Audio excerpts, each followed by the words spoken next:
我再单独再补一个细节，也就是说你们最难做的控水这个细节。控水是不是很多宝子控不好？纸上和甲片上怎么不一样？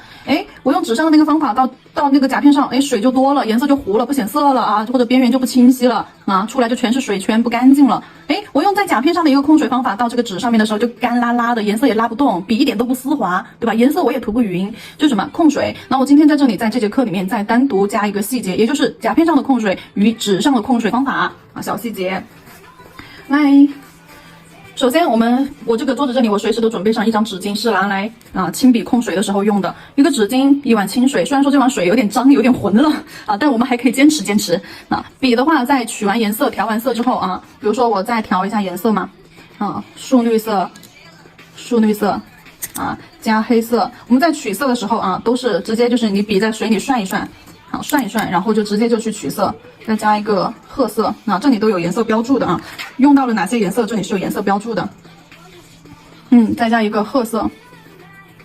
褐色进去了之后，好像颜色它是实在是有点暗了，有点太暗了。好，洗笔换色，就水里面涮一涮涮一涮就好了。这个水彩的话是遇水就化。好，再加一点这个棕色，调一调。好，好像就没有那么灰暗了，就有点变黄了然后接下来我们这个色卡上面刚刚用到的是这个素绿色，没有用这个牛油果绿我说什么绿只要加这两个颜色都行用的是素绿色加的棕色，再加的一个褐色然后接下来我调完色之后笔是不是就脏了？我这个时候不能够调完色之后我直接去用，因为这个时候你笔上的一个取量以及你笔上的一个控水是完全不对的如果说你要做渐变技法，那这个样子你直接调完色之后调完色好，我将就笔上有颜色直接去画 ，no 不 OK 不行，必须要亲笔控水之后重新去取色画。亲笔那就是笔在水里面涮一涮。如果说我们是在纸上去画的话，那么我们涮完笔之后，把笔拿出来，笔上面是不是有很多水呀？我们在纸巾上面快速的按压一下，好，拿起来。这里面你们别看我动作快我是先看一下这个笔的一个湿润度，水是不是很多？好，那我们快速的在纸巾上去按压一下，这个时候笔上水是很多的，它还是能够划出这种小水珠，这个按了2下就不行了只能按一下。纸上面我们去控水的时候控完水洗完笔出来，好，快速的在纸巾上按压一下，0.5秒都不到。这个时候笔上的水在我们的皮肤上还是能够挂出，看到没有？还是能挂出这种小水珠。这个时候笔是很湿润的。这个控水小动作记住，我们是毛尖、毛腹、笔腹还有笔根全部都是按压在纸巾上的，只是我动作特别快，你们就是说看到的时候就只是压了一下。那我看到有的宝子给我录的就是说有时候看他画的不对嘛，我让他录一个操作的手法笔法给我看，然后我就看他控水的时候是怎么控的。那笔尖轻轻的在纸巾上这样蘸一蘸，笔尖轻轻的蘸一蘸或者是这样拉一拉，正拉反拉，这都是错误的一个控水小方法我说的控水方法是笔尖笔腹全部按压下去，只是说动作快，因为动作你慢了的话，纸巾会把多余的水全部都吸走，我们只是吸掉它我们不用的水清完笔之后，纸巾上快速的点压一下，好，这个时候的一个笔上面的这个湿润度就正好适合我们在纸巾上面去用。这正好适合我们在水彩纸上面去用。那你看取完色你看画出来颜色就很丝滑很均匀。那看一下，然后我再看一下，然后再说一下，这个是在就是水彩纸上面画的时候，我们笔上的一个控水快速点一下，笔尖笔腹笔根全部按压在纸巾上，0.5秒快速一下。然后我们再说一下，在甲片上去画的时候怎么去控水。我教的跟其他主播可能不一样，我可能不是就是说有的是在根部这样点一下，对不对有的可能真的就是笔尖这样按一下，但是我教的这个方法的话是经过我多番测试以及持续使用确实是精准到确实可以在手上甲片上纸上面去用的一个控水小方法。所以说你们就按照我说的每一句话每一个细节去照着做，都试一下你就懂了。好，接下来我讲一下甲片上在手上面磨砂工程上面去操作的时候一个控水量，这个就跟纸上不一样，因为纸的话这种水彩纸这种是半棉的水彩纸，半棉细纹，然后水上了纸上面之后，颜色会渗透进纸里面去，纸会吸水颜色水都会渗透进去，那它肯定用水的量就会比较大一点，你的笔就更湿润一点。但是我们在手上面去操作的时候，甲片上磨砂工程上，那胶是不会渗透进我们的胶层去的，胶只是把颜色带到我们粗糙雾面不平的甲面上去，然后水分挥发掉了之后我们不平整的甲面磨砂的甲面把这个色粉挂在了那种小缝隙里面，这个时候颜色才留在我们的甲片上，并不是说我们的颜色渗透进了胶层，是水是没有办法渗透进胶里面的，对吧？两种不同的物品。所以说甲片上或者是手上去操作水彩的时候，控水要比纸上少一点。那到底少多少呢？来，小方法看起来，取完色之后，洗笔控完水之后啊，笔在纸巾上。还是刚刚那个小方法啊，快速的按压一下，拿起来啊，这一面翻一面，哎，我们转动笔翻一面，用另一面又快速的在纸巾上去压一下，这个时候看一下它在我们的皮肤上能够去刷出水痕来啊，这个时候是 OK 的。但是杜绝什么方法呢？就是你在刷的时候，哎，拉，反复的拉，好，这样子去拉，因为你在拉动的过程当中，多余的水会被纸巾啊又给吸走，这个时候笔上就会很干啊。我们再来演示一下，找一个干的面。如果说这个地方已经打湿了，你就不要在这个地方控水了，因为纸它已经喝的这一块已经喝到饱和的状态下，它喝不下了。这个地方如果是湿的，你就不要在这个地方去控水，你找干的地方，干的纸巾它才能吸水。好，快速的去点压2下，正反啊，就这样转过来正反去点压2下。好，然后用这个湿润度的笔，哎，捋一下笔毛。这个湿润度的笔上我们的甲片，我看一下我有没有甲片啊，这里好像有一个废甲片。哎，对，那这个湿润度的笔在甲片上去操作的时候，你看画色，那它才刚好合适，发现没有？它不会起水圈，不会起水圈，颜色的话会涂的比较自然均匀，那不会起水圈，刚好合适。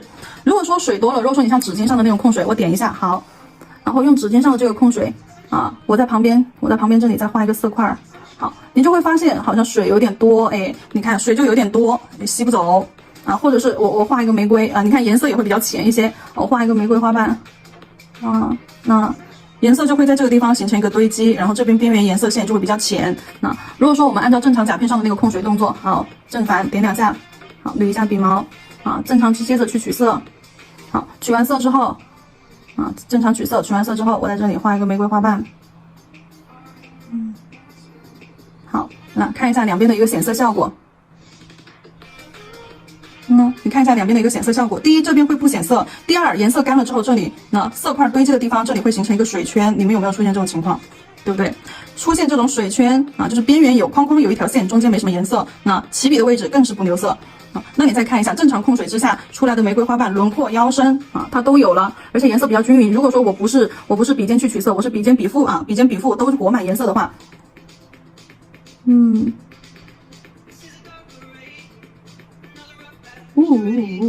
勾一个小尾巴，玫瑰的精致感来源是它的小尾巴，更深一些。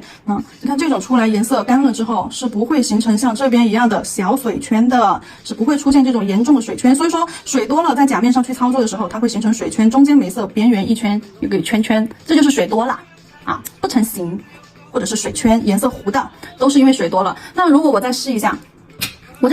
笔上面的甲片上这个控水量到纸巾上啊，到我们的水彩纸上面去操作。好啊，点2下，翻一面，再点一下 ，OK， 捋一捋笔毛。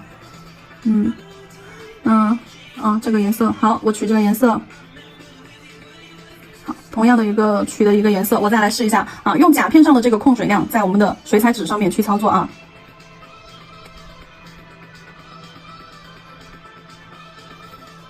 好焦啊，这个笔触，看到没有？这边两边的明显对比，就这边就是水少了嘛，水少了之后你画上去，纸没得水吸，那水是包裹着色粉的，它没得水吸，颜色根本就留不住，留不下来啊，太干燥了，看到没有？全是小颗粒，或者是刷痕，或者是小洞洞，颜色是这种虚的，发现了吧？知道了吧？所以说我们在水彩纸上练习的时候，和甲片上它的一个控水量是完全不一样的。那再试一下啊，水彩纸上我们点一下，好，捋一下笔毛去取色。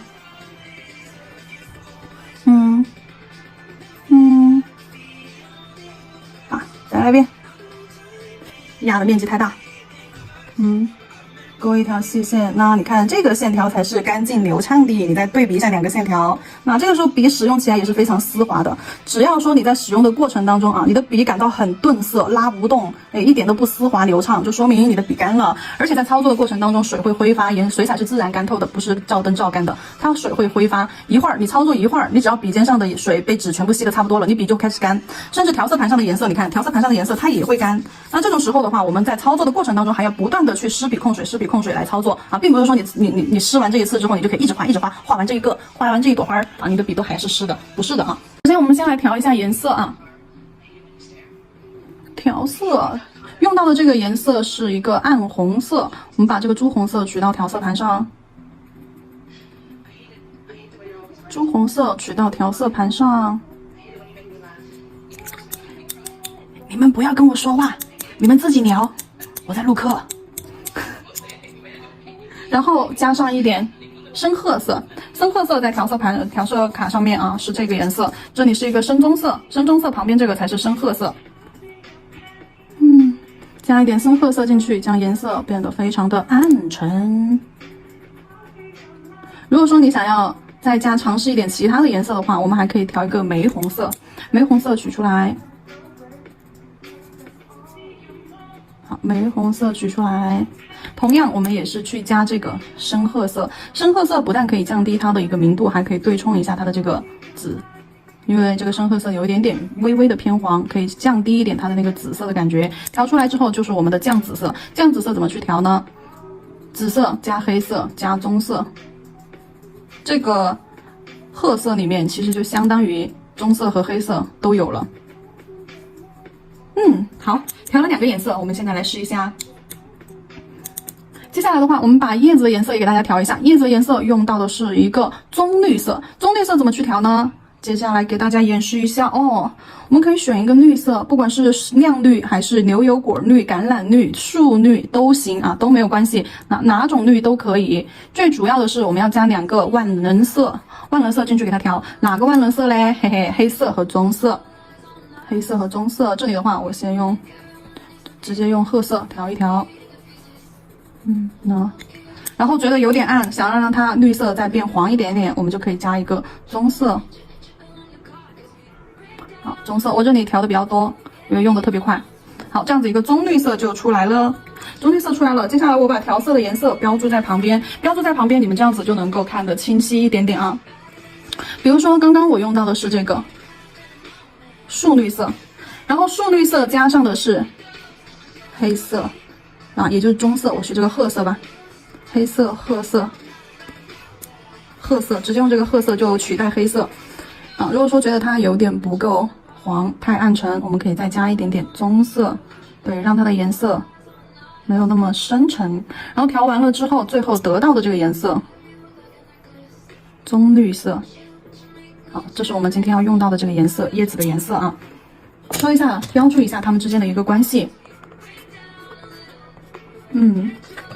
然后花朵的颜色，朱红色。朱红色直接加褐色。颜色我们在打色卡的时候是将颜色这样子做渐变揉散开啊，揉散开你才能知道它最饱和的一种状态是什么样子啊，然后比较稀一点的样子是什么样子啊，最透一点的样子底色色相是什么样子，这样子你才能完整的看清楚这个颜色不同浓度状态之下所呈现出来的一个效果。好，这2个颜色调出来之后，这里非常的复古枯败的一个颜色，很接近我们的传统国色啊。这种颜色上甲片的话出来不会说就是只上什么颜色都可以，但是呢有一些颜色上了甲片之后，上手之后会显得对吧没那么高级，太过于金木水火。那配色是其中很重要的一项，哎呀标错了，配色是里面很重要的一项，遮盖一下。同样的一个款式一个花卉，你的颜色变一下，配色变一下，它的感觉就完全不一样。好，也是褐色啊。好，出来之后的一个颜色效果，那上下2个颜色是完全不一样的哦，这个偏红一点，这个偏紫一点。好，标注一下它们之间的关系。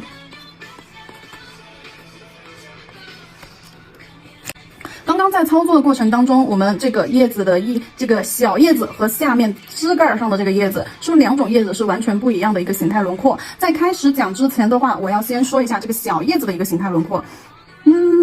它是比较细长的那种啊，这个叶子形态的话是比较细长，两边尖溜溜的线条。好，中间去给它加粗，压笔给它加粗，然后加粗了之后，边边上画一点，勾一点小毛边，对，带点小锯齿、小毛边儿，那是这样子一种状态啊。再给大家演示一遍啊，没有看清楚的再看一遍哦，画一个反方向的。好，一个 S 型线条，尖尖虚一点，对，可以这样卷下来，虚一点，然后在中段的时候，也就转弯这里去压笔，转完弯之后提笔收一个小尾巴回来，然后边缘给它勾一点小叶子、小须子，对，边缘就这样子就看出来这个叶子边缘是带锯齿状的，对不对啊？中间的短一点，虽然说短，但是该有的它还是要有。那这个叶子形态如果说精化了之后，它就是这样子一种状态。啊。然后接着我们再说一下枝干上这个大叶子，这个大叶子的话长开了，它同样是两头尖，中间胖，但是的话它的形态会更加的饱满圆润一些。那我们看一下大叶子，基础的叶子形态的话是这样子的，圆圆的压笔，左边 C 弧，好，右边 C 弧，那两笔给它完成，这是一种画法啊，这是一种画法，两笔完成，最简单的一种画法。还有一种画法的话，一笔完成的，那这样子我们笔尖笔腹取色就要多一点咯。如果是一笔完成，那笔尖笔腹你必须要把颜色取满，取满，这样子你的压笔压下去才会有色。那这种的话可能会对你们稍微难一点点。首先笔尖勾一个尖尖出来，顺着这个尖尖压笔侧推，打一个小 C 弧，好，提笔反方向勾。那这个形态的话会更像一种平行四边形，也就是我们的 S 形。再演示一遍啊。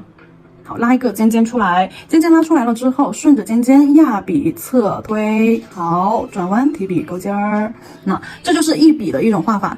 这种画法的话，要点之一，第一，你要了解侧锋推笔啊，然后第二，你要去转弯打 S 形，两个尖尖的朝向啊，要有一个方向感。第三，你的笔尖笔腹取色的时候，一定要给它吸满咯。如果说你的笔腹位置没有吸到颜色，你画出来就是缺的。我要不要给你们示范看一下？好，我重新湿笔控水之后，笔尖去取色，笔腹上没有什么颜色啊。好，我在旁边做一个错误的示范。好，压笔侧推。好，提笔收。那你看这种画法画出来的，这边笔腹压笔压下去的时候，你们看除了笔尖碰触到，我们的笔腹是不是还会碰触到？如果说颜色只在笔尖笔腹上没有颜色的话，出来之后这边颜色就会有缺失，它这个形态就不是说完整的一个形态。所以说取色部分控量我们都要注意，这是一笔的画法。还有一种，也就是我们基础技法当中的平涂技法当中演示的那个先画框框后填色。如果说这个技法的话，我们所取用的颜色就大概会保持在这种清透一点的一个牛奶、豆浆、水状浓度，总之不是酸奶浓度啊，一定是这种清透一点的颜色。先画一个框框，画框框的这个颜色和你内层填的颜色一定要在同一个浓度啊。画完框框之后，把笔倒下来，压笔侧推，这样子会快速的填。因为如果说你不快速的话，里面就会一坨一坨的干巴巴的啊。侧推的话，这样子我们压笔侧推，这样子接触的面积是不是就会宽一点点？这样子就能快速的将一个叶子它的形态填充完整。如果说是这种小一点的叶子呢，那你就把笔稍微立起来一点，你就不要放太平，稍微立起来一点之后，顺着它尖尖的这个弧度压笔，好。一笔就可以搞定。那平涂的话，我们是画框框，好，快速的将中间的颜色平涂上，涂上了之后小范围的这里是不是要收尖尖？然后再从回正锋正锋勾一个小尾巴填回来。平涂一定要动作快，动作不快颜色就不均匀了。如果说你慢悠悠的在里面画我这里再做一个错误示范。如果说你是慢悠悠的在这里面填拿毛尖在这里扫，你们看，如果说只用毛尖不压笔侧推的话，它的范围是不是就很少？好，然后就在这里填描，好，形状又不对了，好，勾一下，好，慢慢的填，慢慢的描，等到后面颜色都干了，你发现那里不对，你又去补这样子画会越补越脏，越补越乱。这里都还可以，我画的还可以。那更多的宝子就零基础的宝子，它画出来了之后，里面的颜色是第一不均匀，第二有深有浅，色块成一坨第三边缘会被扒拉的非常的死板僵硬，会剩一条框框，中间的颜色没有这样子干净均匀就是这种方法的话，我们在做的时候是错误的，就是你不要说一点一点的这样子轻轻的去填，能够快速的压笔去给它填满，我们就快速的填满最后收到这个尖儿的时候，然后我们再回到正锋用笔快速的将颜色带到尖尖这个地方慢慢的提笔将多余的颜色吸走这个都是基础的一些技法好，现在这是第二种第三种是画框框直接去填色，对不对？然后我这里再演示一种渐变手法，也就是毛尖1毫米取色渐变手法，去基础课程看一看。好，毛尖尖取色，我们可以反向渐变，也可以正向渐变，可以从叶子尖尖上渐变，也可以从叶子尾巴上渐变。好，先把尖尖拉出来，最后侧锋扫笔。好，叶子快要消失的时候，赶紧收个尾。那这种画出来就是一种渐变的状态。那我反向再来一下呢，毛尖1毫米取色这个就不要像前面的一样，笔尖笔腹都要取色了。这个颜色只集中在笔尖。好，先把它下面的尖尖拉出来了之后，顺着这个颜色边缘，慢慢的将弧度扩展开。颜色一般到了就是最宽的地方的时候，就开始变浅了你发现颜色变浅了之后，好，要开始收笔，慢慢的带一个尖儿，颜色过半之后就要开始慢慢的消失不见这种就是渐变手法的叶子。范围再画小一点，我再画一个小一点的。如果小一点的话，那你的笔尖上的取量更要少，就一丢丢。如果太多，你是做不出来干净的渐变。如果说发现笔上面颜色太多了，好，你就一直在这个地方推一直在这个地方平推，将多余的颜色全部都留在这个地方。好，慢慢的往后等颜色没了，好，你再慢慢的往后拉一个尖尖出来就是一种前面深后面浅的这种渐变效果。这里再来一个，好，颜色笔尖的颜色先放到前段，到后面颜色没了的时候，看开始没了，对不对？好，那我们就要准备收尖儿了。在画的时候，画这种技法的时候，你首先你要了解这个叶子的一个形态轮廓，你要大概清楚哪个位置该宽，哪个位置该收啊。这个的话是会稍微的比前面两种稍微难一点，这种是渐变技法叶子。而我们刚刚这个单枝玫瑰上面这里是一个3的组合，对不对？我这里画的是一个单叶和双叶，而双叶的话是一种外八形式的组合，标注一下。看外八，倒写的外八，正着的外八是不是这样子一撇一捺外八形式？那这种双叶的组合就是追寻的外八形式的叶子啊，一撇一捺，一个大一个小。啊，这种双叶的组合，而我们这里的话是3叶的组合，3叶又正好是在侧面。如果说我们是在正面的一个3叶的话，正面的一个3叶，哎，这边伸出去一个，这边伸出去一个。好，我这里快速一点，我就一笔去画，一笔去画的话，那笔尖笔腹我就要吸满颜色。好，正中间这里一个叶子，好，压笔提笔收。好，侧面这里一个叶子，压笔提笔收。啊，然后这边啊，压笔提笔收。但是因为这个叶子是在枝干的侧方位，那侧方位的话，我们就要开始考虑一下它的一个形态轮廓了。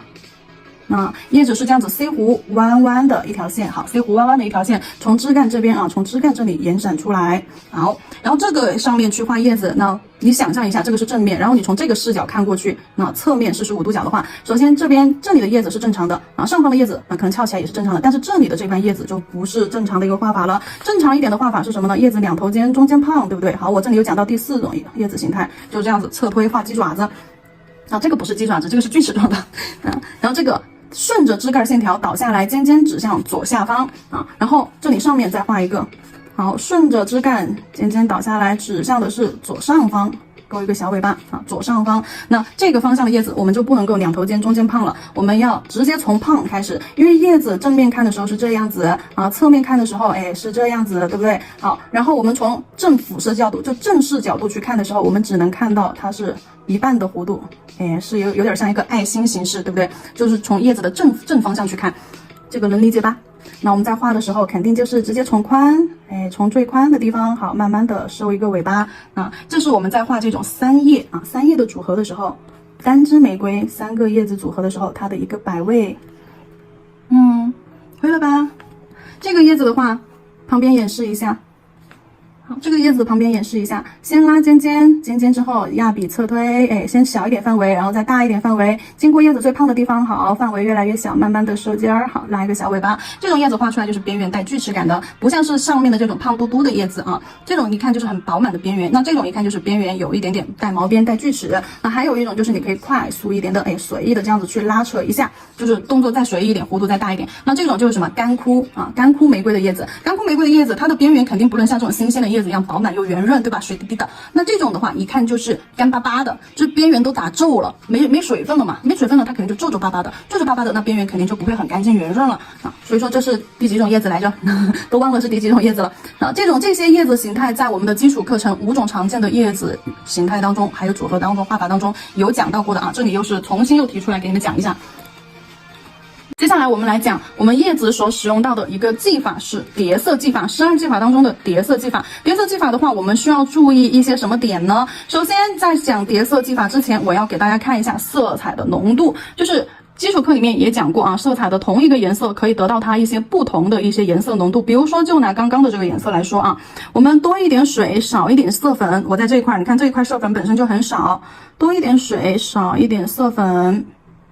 好，然后把这个颜色放到我们的纸上面，好，看一下它的一个颜色浓度非常的浅，非常的透，对不对？这种通过控水去调节颜色浓度的这种手法的话，颜色饱和度会降低，明度会提高，也就是说它很浅，没有这么暗沉，变得非常的浅了。但是同时因为水多色粉少，那这个颜色又非常的透，所以说饱和度降低了啊。当然我们也可以通过加白色，就同样这个颜色，我们可以这边有白色啊，我们加一点白色进去，同样能够降低它的一个明度。但是白色进去降低它的明度之后，提高它的明度，它变得非常的亮，没有这么暗沉了，对不对？但是它的饱和度不变，因为白色和这个颜色都是超浓度的颜色，那两个颜色白色进去只是说把它的颜色明度变高了，变浅了，但是它的饱和度是不受影响的，也就是说它同样能够盖住下面的底色，这个就叫做饱和度不变啊。饱和度高，饱和度低就是什么呢？就是透色，会透下面的底色出来，这种就叫饱和度低啊。通过控水去调节的颜色，它的是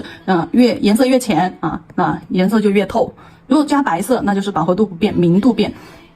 好，接下来我们看一下第二种浓度。好，同样也是这里同样的一个水啊，我旁边多扒拉一点颜色过来。哎，来，你过来，扒拉一点颜色过来。记住，你们在试这4种颜色浓度的时候，你们要记清楚这个颜色的一个稀释的浓稠的状态啊，它是什么浓稠度啊，是一种什么透度。在调的时候，你笔在扒拉它的时候，你就记清楚它的这个状态。好，然后加了一点点颜色进去，我们再看一下这个颜色的浓度，哎，是不是要深一些了？对吧？要深一点了。然后这个就是什么？豆浆浓度，这边是水状浓度，这边是一个豆浆浓度。豆浆嘛，你回想一下，你喝的豆浆，它是不是有一种乳透的一种颜色感，就是半乳透的那种，跟水一样啊？接下来再看另外一种浓度啊，还是一样的水，我们多扒拉一点颜色，哎，这边颜色多，我们就往这边去靠。好，多扒拉一点，往颜色厚重的地方，调色盘上颜色厚重的地方去靠。好，然后它也是一种水状的，你看它也是很清浅的一种感觉。好，刷到调色盘上，再来点水，有点干了。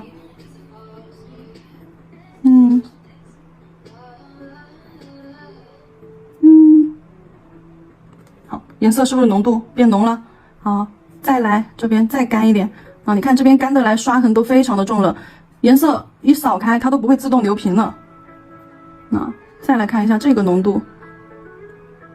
这个浓度更浓，但是你会发现颜色越少浓度越浓，但是它画出来的时候是不是就不像前面一样那么顺畅那么均匀了呀？我们在画的时候是不是感觉颗粒感刷痕很重，需要反复的去叠加把它涂干净边缘，是不是？所以说我们在涂这种平涂技法的时候，大多数时候都是使用的后3种浓度啊，就水你标注一下嘛，你标注在后面，这里就是水非常的多，4滴水，那这里的话可能就是2滴水啊，那这个可能就1滴水啊，那这个水可以忽略不计。对，这就是最干的一种状态，最干的一种状态出来的这种粘稠度就是一种酸奶的粘稠度，那这个就是一种豆浆啊喝的那个就是或者牛奶喝的那种牛奶的一种浓度，那绵绵的啊非常浓稠的那种感觉。但是这个酸奶的那种成都老酸奶有没有喝过？它是一种固态的，对，就是膏状的固态的那种酸奶，就非常的粘稠，搅拌起来。那这种的话就是非常浓，水比较少。但是这种我们在平涂的时候用这种浓度去做的话，它是很不容易涂均匀的在甲面上。那这种浓度一般我们是拿来干嘛呢？一般是拿来画小部分，就是局部的一些东西加深，比如说眼珠子呀，对吧？眉毛勾线条啊，画头发丝儿啊，勾点枝干呀什么的。这种浓度的话，我们一般只适合拿来勾小范围的精细一点的东西啊，勾细节或者是画线条使用。因为线条颜色一淡，你画出来它就是虚的。那这种浓度我们就特别适合拿来勾线画细节啊。大部分的范围使用的时候用的是前面的3种浓度。那这4种浓度给大家举例出来了之后，我们说到叠色，又说回到叠色了。叠色技法的话，同一个颜色去做叠色的时候，比如说呢它的小叶子和它的这边的单边叶子，用同一个颜色去做叠色重影啊，这种光影重影效果的时候，一定要去找到明显的深浅对比。也就是说这2个颜色去做叠色的时候 ，no 啊，我们要用哪些颜色去做叠色？这个和这个啊，这个和这个，或者是这个和这个，或者是这个和这个，它中间至少要隔1到2个度，才能够去做叠色。就是有明显的、非常肉眼直观可见、非常明显的一个深浅浓度对比，用这2种颜色去做一个叠色。而叠色我们在做的时候，叠色技法的要点是什么？笔拿出来。叠色技法的要点的话是，首先啊，深色标出来，浅色。叠色技法的要点，深色要比浅色小啊，浅色的范围大，深色的范围小，或者是浅色的图形大，深色的图形小。第二个呢，就是它们一定要错位啊，错位开来，错位啊。也错位就是什么意思呢？就是你有一半得要遮住它，它又要露一半出来，就遮一半露一半。然后这个错位的话，你不管是从左上右上左下右下哪个方位都可以。这边的话直接给大家做一个示范，多一点水，少一点色粉，还是用叶子来给大家做示范哦。好，我这里画4个颜色的叶子啊，就这种浅一点的画3个吧，嘿嘿，偷个懒儿。那然后还有一个要点。叠色还有一个要点就是第一层干后，再加第2层重点字词。一定要等第一层干了之后，我们再去加第二层啊，你不然的话颜色就直接混了，就变成我们的混色技法了。你必须要等第一层干了再去叠加第二层，不然的话颜色相接的这个地方，它直接颜色就糊掉了啊，就互相就交融了，哎，就没有清晰的那个轮廓边界感了。接下来我们用深一点的一个浓度，多一点色粉，往色粉多的这边去转。哦，好，看一下这边的重点啊，深色的要小一些啊。第二是要错位开来，遮一半露一半。好，现在等它干啊，已经干了。不管你是往哪个方向啊，比如说这边我往右下角去画，哎，叠色，哎，没错吧？啊，我是比它小，对吧？比浅色的那个小，而且的话我是遮了它，对吧？我是压住它一半，然后我又露出来一半。啊，这里的话。往这边反方向，哎，再来画一个，哎，我是比它瘦，比它小，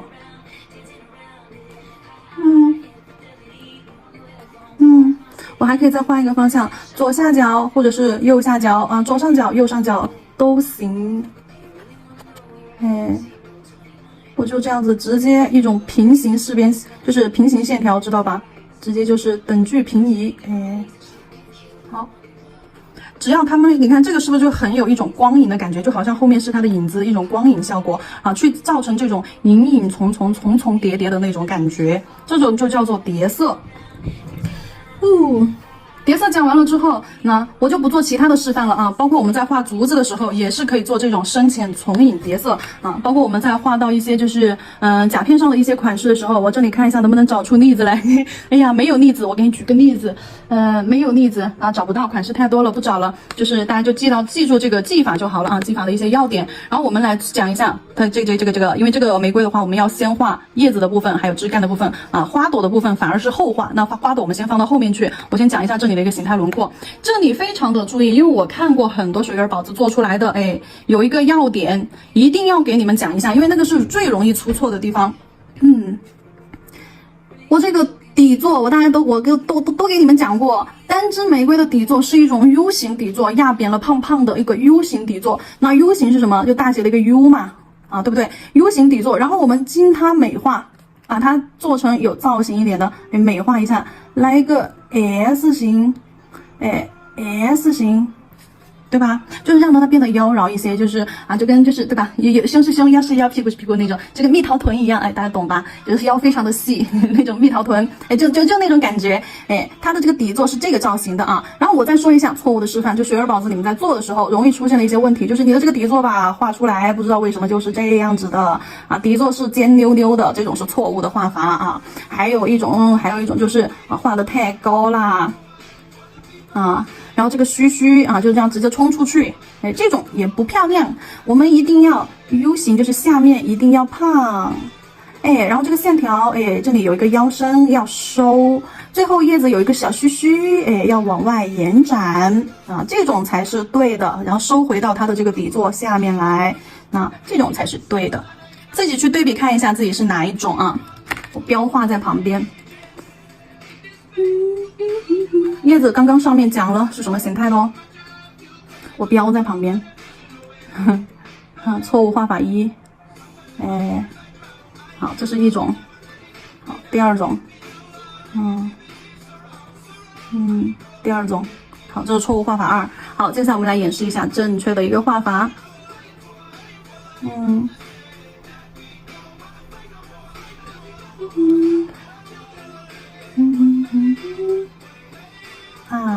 来看一下正确的画法，中间这条可以短一点，两边高，中间矮，两边高，中间短啊，就大概到它的胳肢窝这里，须到胳肢窝，然后宽胖的这个变化的这里到它的半腰，哎，大概记住这个位置啊。那这是我们底座这个叶子部分的一个形态轮廓，记清楚咯。然后再来讲一下它的底座下方，底座下方的话，哎，配上的是一个倒三角，这里是它的花萼部分。哎，我们在做的时候快速一点，就直接打个勾勾。做它花萼部分的时候，我们快速一点，就直接这样打一个勾勾。哎，啊，这就是它花萼底座。啊，这个勾勾你可以就是说勾完了之后，你这样多描一下，对，多叠一点颜色在上面，给它加深。那这就是它的花萼部分，然后接上它的一个枝干。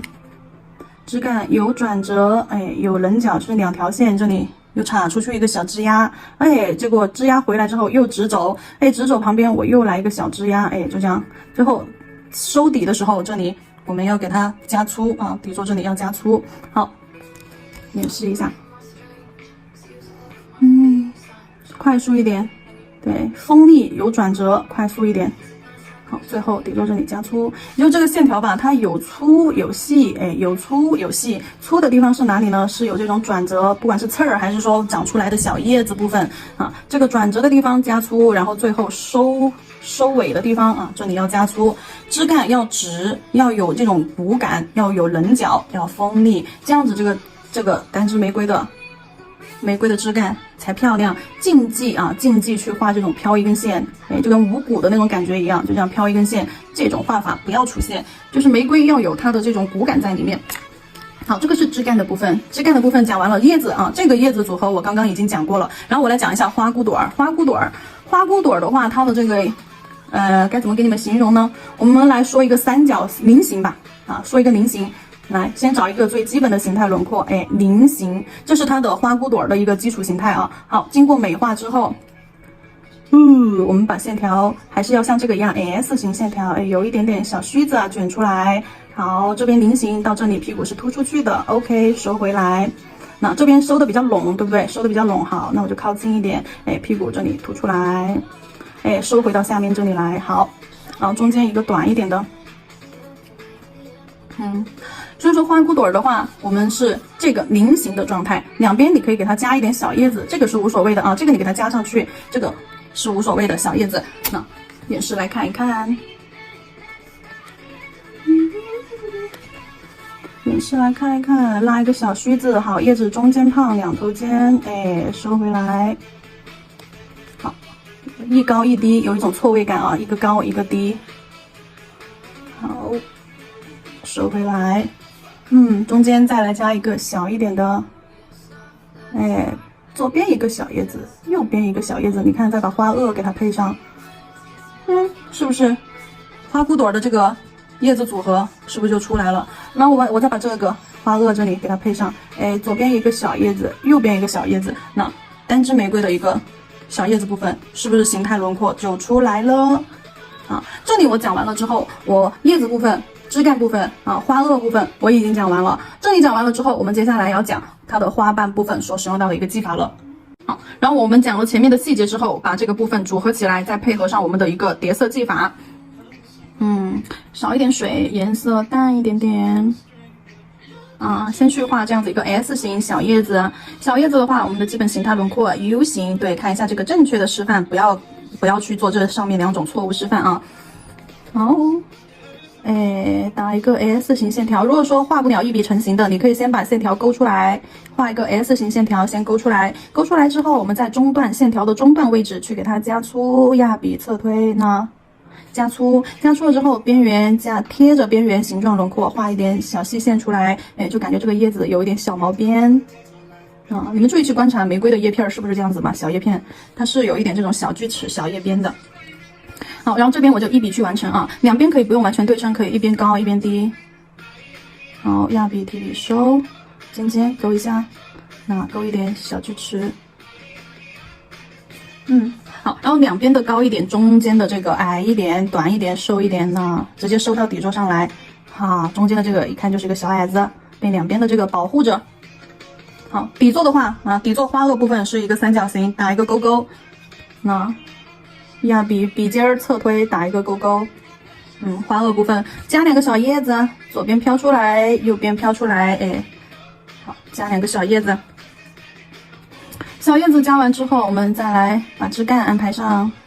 好，拉行一段距离之后，来一个小转折，哎，最后收的时候点一下笔，转折的地方加粗。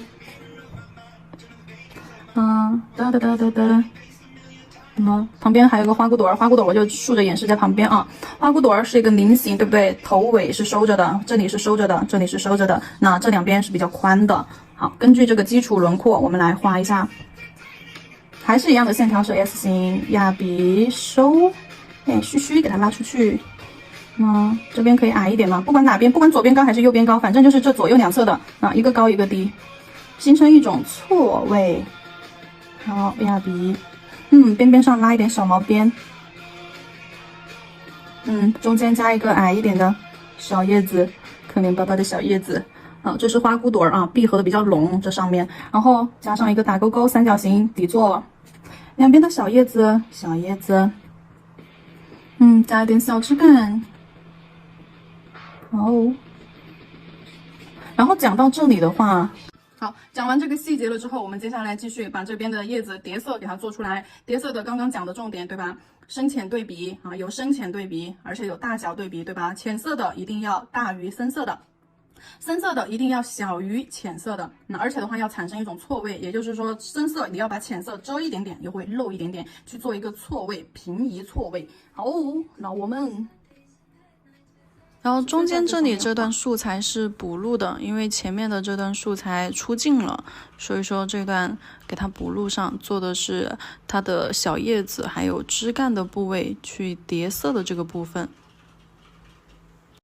深色这一层的叶子范围不要比浅色的那一层大，但是呢，我们在勾的时候还是要有形态轮廓，也就是两头细中间粗，然后勾是勾在浅色叶子的内壁轮廓。对，外壁是浅色的影子露出来小边边也给它描一描，然后枝干加深枝干的转折处还有它的最后尽头处。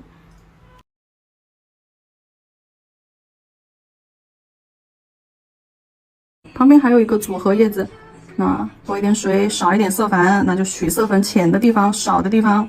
好，用这个浅色，那你看这种时候，调色盘上的颜色非常的稀，跟水一样，对不对？如果说这个时候我还用正常的一个湿润度的笔再去取色的话，那水就会多，因为本身颜色里面水就很多了。那这个时候我笔上的水我就可以控制的再干一点，多点一下。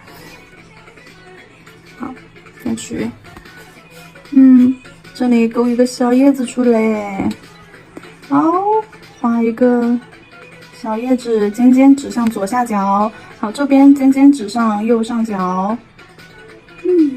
好，这边直接从最宽的地方，尖尖平直往下。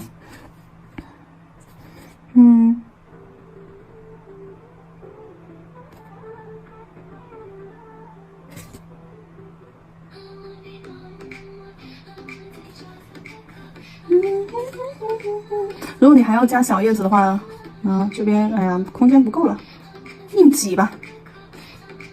叶子左右，如果说左边右边你们还要加叶子，那不要离太远了不要离太远了，靠近一点。好，叠色，接下来我们用深色取一点水，将这里色粉多的地方给它化开。那刚刚这个浅色这里我们就是取的边边上一丢丢色粉，那这边我们就专往色粉厚重的这个地方去堆积把这里厚的色粉给它化开。好，那你看一下这两边颜色的一个浓度对比，完全不一样。好，调完色，你看像色盘上颜色干了，我给它化开，调完色之后，我仍然要重新控水的，我仍然是要重新控水的。刚化开的这个颜色是湿润的，我们控水可以少一点，笔尖上去取色。好，错位开来，做一个小叶子。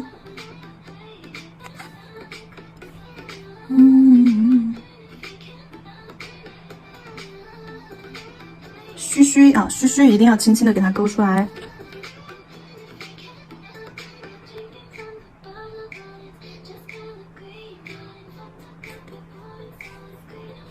就给它产生一种错位叠压的感觉。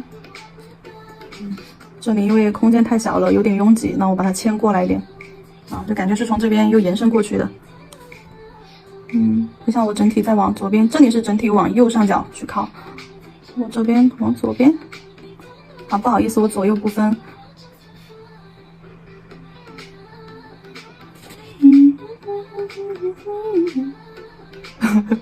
左右哪里叠色拉上去。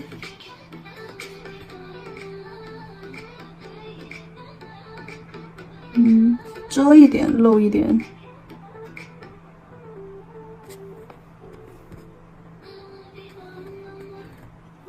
叶子中间可以再加一条线作为叶子的轮廓眼脉。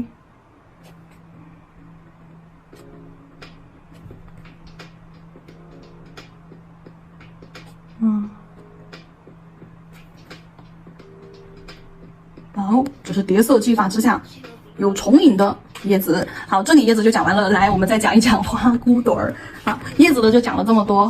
好，然后这里的话，我就简化一下花骨朵儿底座部分，因为刚刚那个视频已经演示过了。哎，好，那我就先画一个 U 型底座。那花骨朵儿部分在哪里呢？就在上方这里，哎，形成一个瘪的椭圆形，边缘成一个这样子不规则的椭圆形，那带点小波浪，一个瘪瘪的椭圆形。好，下面这里是花瓣的花萼底座。那就单枝玫瑰从侧面来看，它就是这样子的呀，这就是单枝玫瑰的一个侧面状态。就是你错误的画法是什么啊？画一个正面玫瑰的形态轮廓，在下面硬要给它安上一个底座，这种太畸形啦。还有一种错误的示范是什么啊？就是瘪的，是椭圆的，但是它很宽，然后把底座画的特别窄，而且还是尖的，那这种也是错误的。底座是 U 型，胖嘟嘟的 U 型，宽宽胖胖的 U 型，然后花瓣的边缘轮廓稍微超出一点点就好了啊，带点边缘弧度，哎，瘪的边缘弧度啊，这是我们侧面玫瑰的一个正确形态轮廓，自己参照一下自己是哪一种啊。然后这里的话，我们是经过了一个简化，首先简化了之后，那么我们的色块在堆放的时候呢，对吧？因为为了考虑边缘不规则，那我们就直接将色块这样拼接在一起。哎，就因为这里是一个4A弧轮廓，那我们色块摆放的时候也可以按照这样子的一个轮廓来摆放啊。然后尖尖花骨朵的呢，花骨朵我们就直接堆放在尖尖上，哎，因为花骨朵是水滴状的嘛，水滴状的这个花骨朵儿，哎，就是菱形状态。那么我们的这个色块肯定是要放到它尖尖部分啊，两边再放一点点下来。啊，这是我们就说放色块的一个位置啊，底座给它勾出来，这是放色块的一个位置。然后用到的技法是什么技法呢？12技法当中的揉边技法。揉边技法是什么意思呢？就是我们在画完一个色块之后，哈，我先等它干。不是所有的水彩纸都能够去做这个揉边技法的啊，有些水彩纸颜色放上去了之后，它马上就渗透进去了。或者是你就算动作快一点，你在它没有渗透之前，你动作马上放完，马上就去揉啊，你揉出来它也是糊的。就是这个我也搞不懂，反正就是他们跟我说的是，水彩纸就算是同样的一个刻度，同样材料，同样是半棉啊，半棉细纹，但是呢，它的这个纹儿，哎，就是会有一些不一样啊，或者是材料有些不一样吧。那它那个纸吧，我试过很多种，有些水彩纸同样都是细纹的，但是揉不开，颜色一渗透进去，你去揉边边的时候，揉完它还有一层印子，边边的印子在上面。所以说那种水彩纸的话，针对我们的揉边技法呀、洗色技法呀这些技法，就它使不出来。哎，你把笔搓烂，笔毛都揉歪，你都揉不出来，你都揉不开，画不开。美甲水彩技法的这种水彩纸啊，好，什么叫揉边啊？色块画上去之后，我们沿着它的边缘就重新洗笔，哎，控水之后啊，干净的一个笔，把笔毛尖尖捋正。我看一下聚焦没有，哎，点一下，好，然后从它的边缘打圈圈揉搓搓，哎，打圈圈揉搓搓，为了制造边缘有一种不规则感，那这个时候笔上面脏了，为了保证就是你的色块画出来了之后，哎，不受其他颜色的影响，那我们擦一下再去揉。好，这个地方揉完了，我换一个地方揉，就你边缘要揉出一种不规则的感觉。就跟做大理石纹一样，是不是？做大理石纹的要求有虚有实，有粗有细，哎，有一些特殊的肌理纹路，隐隐约约的掺杂在里面，对吧？那我换个地方揉，那揉完的这种水圈，它干了之后，会跟旁边形成一种其他的一种感觉。你看，揉完了之后，有深有浅，有虚有实，那这些边线或者是水铅的这种边线，它会形成一种很薄的这种边界感，那就很像那种就是很蓬松的那种云朵，或者是很蓬松、很抽象、很写意的那种玫瑰，感觉它的花瓣很多层、很朦胧、很蓬松，就是那种感觉，明白吧？做晕染的时候，这个揉边技法也是用的比较多的啊，大多数的晕染都是使用的这个揉边技法啊，包括我们在画晕染玫瑰的时候，也是使用的这个揉边技法。那还有一种的话。那你还有一种玫瑰叠色的时候，我们是直接去涂的一个这种水圈，对不对？只要你把边缘做的不规则 ，OK 就可以。那这种出来的效果和这个揉边技法出来不一样，揉边是很多这种肌理纹路轮廓在里边，而这种平涂的话，平涂一个色块，它是很干净、很均匀的一个色块的，就算有深有浅、有虚有实，它也是一种微弱的一种变化，并不影响它的一个整个的一个就是观感。然后接下来我再讲一下，再讲一讲一种揉边，就是很多宝子在揉完的时候，好，我再示范一个啊。就很多宝子，比如说做玫瑰揉边玫瑰的时候，那它的边缘揉出来干干净净的，就是一层水圈。为什么呢？因为在揉的时候就直接这样连贯的打圈圈，好，连贯的打圈圈，啊，好，连贯的打圈圈。好，然后外层就形成了这样子一个干干净净的水圈，那还不如直接去先画一个水圈，直接在里面画玫瑰花瓣呢，对吧？我们做晕染揉边的时候是这样子，东一下西一下，东一下西一下，或者这里干了我再画旁边啊，要有一种肌理纹路在里面啊。这种的话就太干净了，这种适合去做叠色玫瑰，它并不是晕染玫瑰哦。晕染玫瑰揉边技法是带纹路肌理的啊，而这种水圈和里层深色的花瓣形成的这种颜色深浅对比啊，是我们刚刚前面讲的叠色技法哟。好，继续。那说到这里的话，我们把花瓣画出来啊，那拼接一些花瓣，再来一个花骨朵的在尖尖上。好，那接下来我们做一个单边，这里是全方位360度的旋转。我现在做个单边揉边，用毛尖尖啊将色块的边缘位置好打圈圈，打圈圈往下带，好，这边打圈圈往下带，好，中间呢你还是适当的留一点肌理纹路。好，外层揉一揉，外层揉一揉。好，来，我把叶子加上啊，我现在把叶子加上，你就知道了。这个玫瑰非常简单，你们只是说看到它画出来的就是那个感觉，觉得有点难。其实讲完了之后，你会发现这些技法都是基础课里面学过的技法，对不对？好，这边还有个小叶子，中间还有个小叶子，那这不就是我们前面讲的那个叶子部分吗？这就是一个侧面单枝玫瑰，因为单枝玫瑰你能看到叶子，看到枝干，那它一定不是正面的，那不是正面的，你一定是不能完整看到它的花心的。那这就是一个侧面玫瑰啊。好，我枝干就画短一点啊。那叶子给它加上，是不是很快速？你甚至还可以用实一点的线，对吧？我们用牛奶浓度实一点的线。我前面才讲过，你如果说在哪里？在哪里？你如果说要画实一点的线，是不是要选择浓度深一点的啊？你这种浅色画出来，因为本身这种浅色控水之后饱和度就很低，那你要勾这种很细的线，你基本上看不见勾出来。我要用哪里的来着？这里我要勾一点实一点的线条。对，你去勾一点花瓣轮廓出来嘛，对吧？花瓣轮廓有包裹感的嘛，那你就把它勾出来呀，浅浅的，弱的，嘿嘿，去勾一点花心啊，花瓣轮廓，那这样子一个玫瑰不就出来了吗？又温柔又漂亮又抽象又写意，但是呢，我知道它是玫瑰，简单吧？好，这里还有一个花骨朵啊。好，这里还有个花骨朵，就记住这种揉边，我们把边缘颜色揉开了之后，好，颜色往下带，但是到底座的时候颜色就要很浅，到底座就要没有颜色，因为它底座的形态轮廓全是靠这个小叶子给它勾出来的啊。我们不用去画底座的这个形态轮廓，只需要把叶子画出来，它底座形态轮廓就出来了。我们只需要做好这个花瓣这一面，那边上揉一揉，有些地方给它弱化一下，好。中间揉一点纹路出来，好，来画一个花骨朵儿，把叶子包上。好，尖尖上须须是比较靠近的，尖尖是比较靠近的，对。这个叶子，这个花骨朵儿这里啊，我们前面才讲了，对吧？有须须，然后比较靠近，中间这里画一个短一点的，拉一点小毛边出来。好，底座。小叶子，那你既然有这个须须啊，那背面你也得画一个须须出来，对，因为另一半叶子被花朵的那一头挡到了，那你也可以把须须勾出来，它须须肯定有时候太长会产生这样的一种交错感，就尖尖上的须须这样子重叠到一起。那如果说你画的大的话，你画的花心可以去勾一勾，但是一般在甲片上画的时候这个花骨朵其实已经很小了，你都不用去勾它的这个轮廓啊，还是要勾一点包裹感出来，因为这里大嘛。大的话我们可以去勾一下，那花骨朵儿，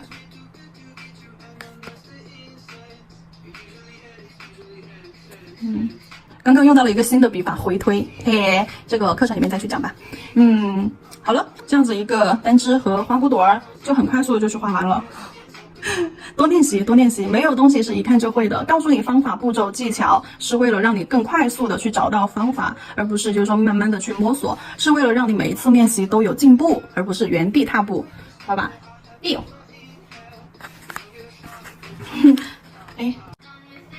好，然后现在我们再来看一下它不同角度的一些组合啊。比如说这个叶子，我们可以从花骨朵的时候起。那花骨朵的时候，那肯定就是这种，对吧？哎，包裹式的，全方位包裹式的，哎，包得紧紧的。好，花朵给它画上。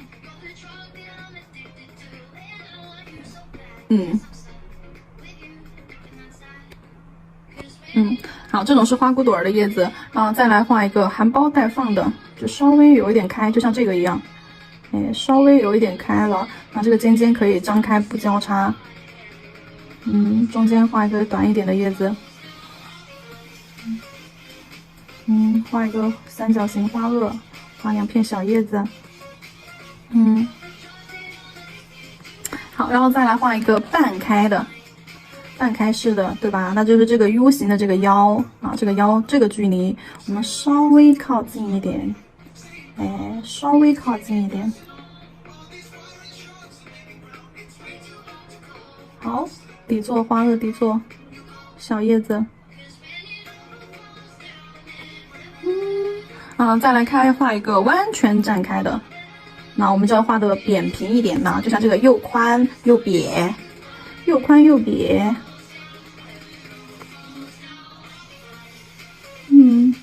还是小须子勾出来。好，中间侧面加一个小叶子，矮一点的。那因为花瓣撑开了嘛，那它小叶子肯定就不能织那么长了，那就短一点咯。对，短一点，矮胖一点。我看一下聚焦没有，OK。然后再画一个不同姿势的，一定得要这样子吗？哎，不一定呀，我们可以就是说非常不平等的一种高低。那这个矮一点，哎，这个我就高一点咯，宽的地方也是这样，这里形成一个错位。那看，哎，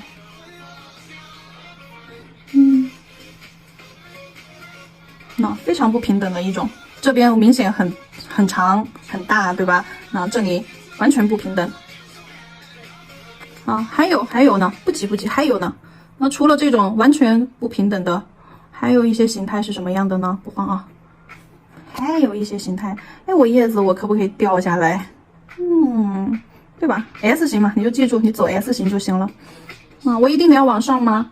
哎呀，好像画的有点近，怎么办？等一下好像不好画花瓣了。那我就平移到这边来。好，把这半当做是尖尖上的。对，然后再画一个往下的。对，因为这里有点太近了，等一下花瓣不好画了。那我就这样一上一下，对吧？一个往下掉，一个在上面的。那还是小叶子，哎，我这里就多一个小叶子。哎，好，花萼还是在这里，花萼位置不变。这下面可以加一点，花萼位置不变。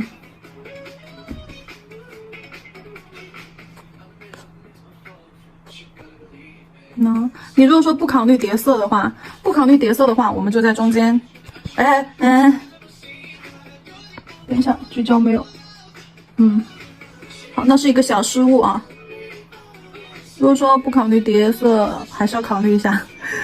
不考虑叠色的话，你可以就在中间加一根线也行叶子的根部加一根线也。你都不用说完全要把它的形态画出来，毛边要勾一下。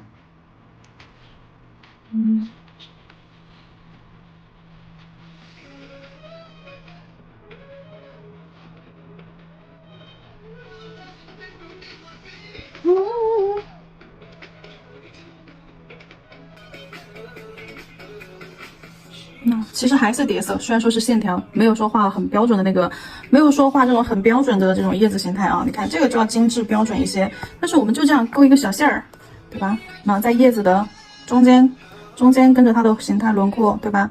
勾一根线，这样子也是 OK 的，这种会更快速一点。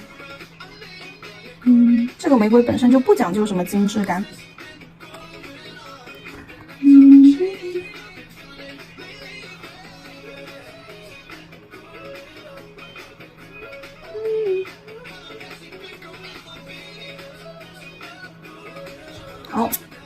叶子画好之后，花瓣、花骨朵儿。哎，我这回换一个颜色吧，我用这边刚刚之前调了的这个，对吧？梅子、酱紫，取颜色浓一点的啊，一定要浓，这里不浓的话不好看。那像这种花骨朵儿，我们就点在中间这个尖尖上。那像这种含苞待放的，对吧？我们就一高一低，哎，点一点。好，那像这种半开的，中间点一个色块，左右点2个矮一点的，哎，外面还可以再点一点。那避开叶子，外面还可以来一点。好像这种全开的啊，你就这样点一个 C 弧形。对，像这种全开的，中间你可以点2个，哎，宽一点。好，两边，对吧？点一个扇形，摆开。好，这个随便啊，这个只是演示一个不同的叶子造型，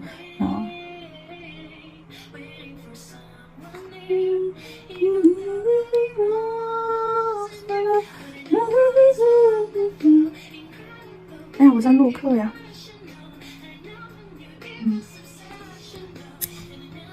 好，点完色块之后，洗笔控水，揉边边，轻轻的毛尖拉一点颜色，哎，好，颜色到了底座这里就消失不见哦，就消失不见，将色块做一个单边晕染，好揉，哎，往下，那到底座这里就消失不见，底座这里不要有颜色啊。好，含苞待放、半开的这种状态，贴着叶子，你不要揉到外面去了，你别揉着揉着往外面揉去了，你要贴着叶子，贴着叶子又回来。哎，我只是在外面去逛了一圈，我还会回来的。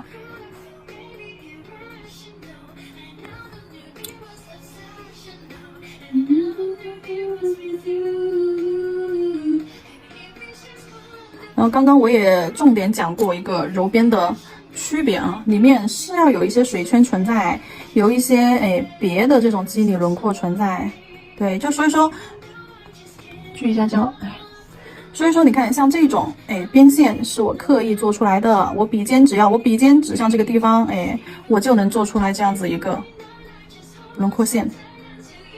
好，揉揉揉，心中有花形，自然有花形。好，外层的花瓣揉一揉，最深的这个边边不要去动它的啊，不要变。好，这2个随便展示一下就好了啊。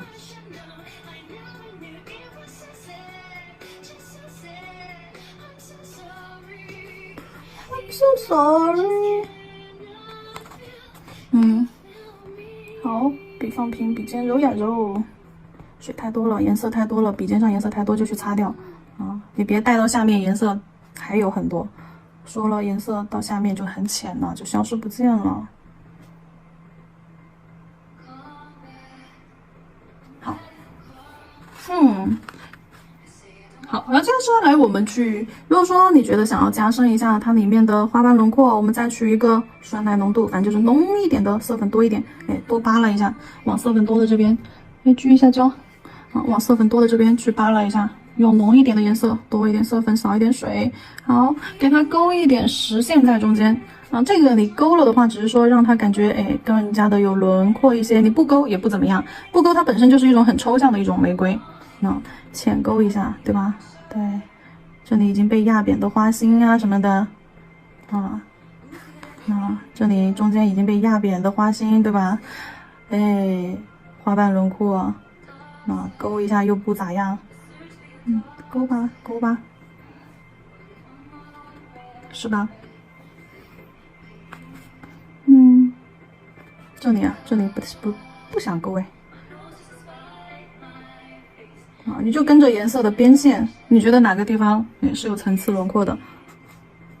这个时候你就要看它到底哪里像一朵玫瑰啊？你觉得这个色块它的花心应该在哪里？花瓣边界线应该在哪里？我觉得它的花心应该在最多的这里啊，花心应该在这里啊。你觉得它的花瓣轮廓应该在哪里？那我觉得应该是这里是一半轮廓，对，这里也是它的边缘轮廓。那我觉得这里应该是一个花瓣啊，这里边边上是一个小花瓣。那你去把它分了之后，好，你觉得这里是花心，那你中间这里画一个，用线条勾一个瘪一点的花心轮廓啊。好，这里是花瓣对吧？好，你勾一个小虚线，好，这里是花瓣对吧？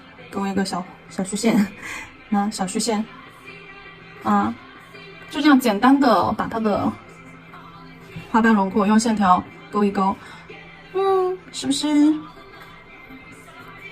说一下这个侧面，它的这个中间这个怎么勾的啊？就是花心正面的花心是一个正卷儿，如果说侧面的花心呢，侧面的花心你想象一下，把它这样子把它扶正啊，正面的一个卷儿把它扶正。哎呀，我换一个吧，我换一个东西给你们举例。那比如说这瓶胶正面看瓶盖是圆的，那我把它抽正，哎，这样子我从这个角度去看，它还是个圆的吗？它的瓶盖面上面这里是不是变成一个椭圆的？就是同样的，是一样的。所以说到了侧面单支玫瑰的时候，它的花心是这样子瘪的，哎，这样子瘪的，或者是你不一次性，你就这样左一个瘪，哎，右一个瘪，这样子，对吧？左右交错，那你周围的你就随便去勾一下咯。那单支玫瑰的形态是什么样的嘛？单支玫瑰的形态这里是不是给你标注出来了？那这就是单支玫瑰的形态轮廓呀。我看一下聚焦没有？好，这里就是单支玫瑰的形态轮廓呀。看中间一个瘪的花瓣儿，哎，它左右扩嘛，好，这里是不是应该要伸一个花瓣轮廓下来啊？边边上对吧？小腰上面，那就是这样浅浅的去给它勾一下，那这样子玫瑰的一个轮廓就出来了。对，学会了吗？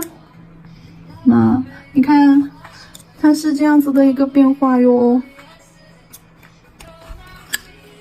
1、2、3、4啊，这样子一个从花骨朵儿到慢慢的盛开，哎，这样子一个变化，哎，然后这两个就是一个特殊造型啊，特殊造型，也就是说它的叶子并不一定非得要这种 U 型啊，它可以一边高很高，一边很低，那或者是一个在上，一个在下，都是 OK 的。然后你再把我前面讲的枝干和叶子我刚刚这里演示的就是花朵儿和这个底座小叶子。